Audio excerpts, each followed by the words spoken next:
The spirit of the March 9th handshake soared in Parliament as political foes turned friends in last year's hotly contested elections, shook hands, buried the hatchet, and forgave each other. President Uhuru Kenyatta, while leading the way in a soul-searching self-assessment moment, indicted himself and fellow politicians, taking responsibility for the wrongs committed in last year's poll due to insightful utterances. If there is anything I said last year that hurt or wounded you, if I damaged the unity of the country in any way, I ask you to forgive me and to join me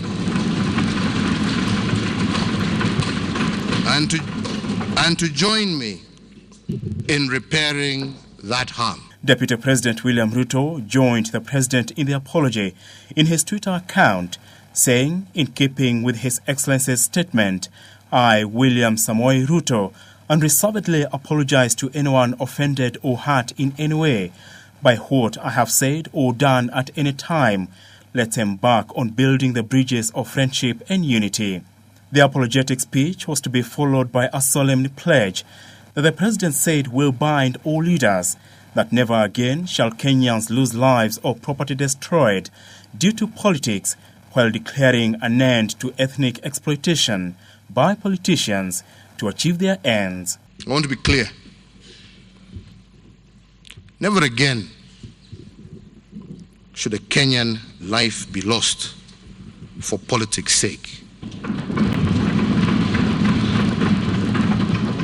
Never again should Kenyans' property be destroyed on account of politics. The president's address coming 2 months after the historic handshake with opposition leader Raila Odinga mandated leaders to join the new bandwagon of peace, building bridges in coming weeks to unite Kenyans.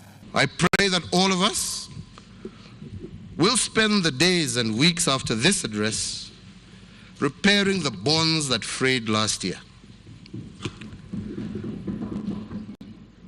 Let us each apologize for our words and for the anger and malice that Kenyans heard. Without elaborating the details of his handshake with Odinga,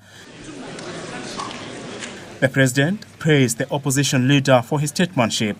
Odinga, who was not in Parliament, was also pushing the handshake agenda outside the House when he met head of the European Union in Kenya, Ambassador Stefano Antonio Dejak, where the EU pledged to support the Building the Bridges agenda to be spearheaded by a 14-member team. Today's State of the Nation address is more of burying the hatchet caused by last year's election bitter fallout. To the president, it marks the beginning of cementing his growth agenda in the next 4 years. Apul Kamau, K24 Evening Edition at Parliament.